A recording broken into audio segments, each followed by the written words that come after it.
magaalada Burco waxaa laga furay xarun jimicsi oo casri ah isla markaana ay ku dhan yihiin dhammaanba qalabka kala duwan ee lagu jimicsado.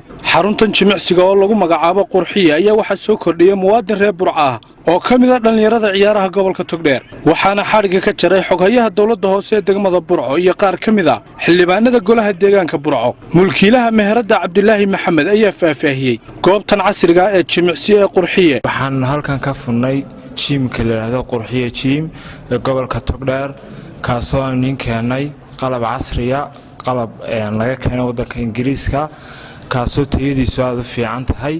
waxaan bulshada Togdheer u sheegaynaa inay soo dhawaadaan rag iyo dumar uu u furan yahay marka ku soo dhawaada insha Allah 20 saacadood uu furan yahay waa open waxaad ka helaysaan macallimiin khibrad u leh. xogayaha dawladda hoose ee degmada Burco Cismaan Maxamed Sheekh iyo qaar ka mid ah xildhibaanada Burco ayaa soo dhaweeyay goobtan casriga ah.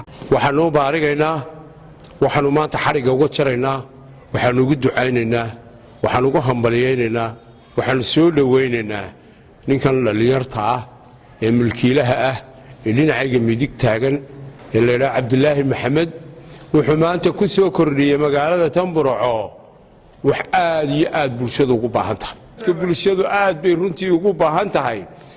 Cabdilaahi Maxamed waxaanu soo kordhiyay waxaanu leenahay bulshada reer Burco ninkan dhalinyarta fikirkan uu soo kordhiyay waa in lagu taageeraa waa fikir caafimaad qaba waa fikir bulshadu u baahan tahay. waxaanu leenahay dhalinyar iyo nin culus iyo nin weynba wax maanta dadka caafimaadkooda kor u qaadaya oo wanaagsan ayuu ku soo kordhiyay aad iyo aad baan ninka u soo dhaweynaynaa wala shaqaynaynaa dadka u horeeya customerka u noqonayna kooban ka ahaanaya. waxa sharaf iyo maamuus mudan xafladan aanu xariga ka jarayno ee Qurxiye jiim oo ah jiim cusub oo Burco ku soo kordhay waanu baarigaynaa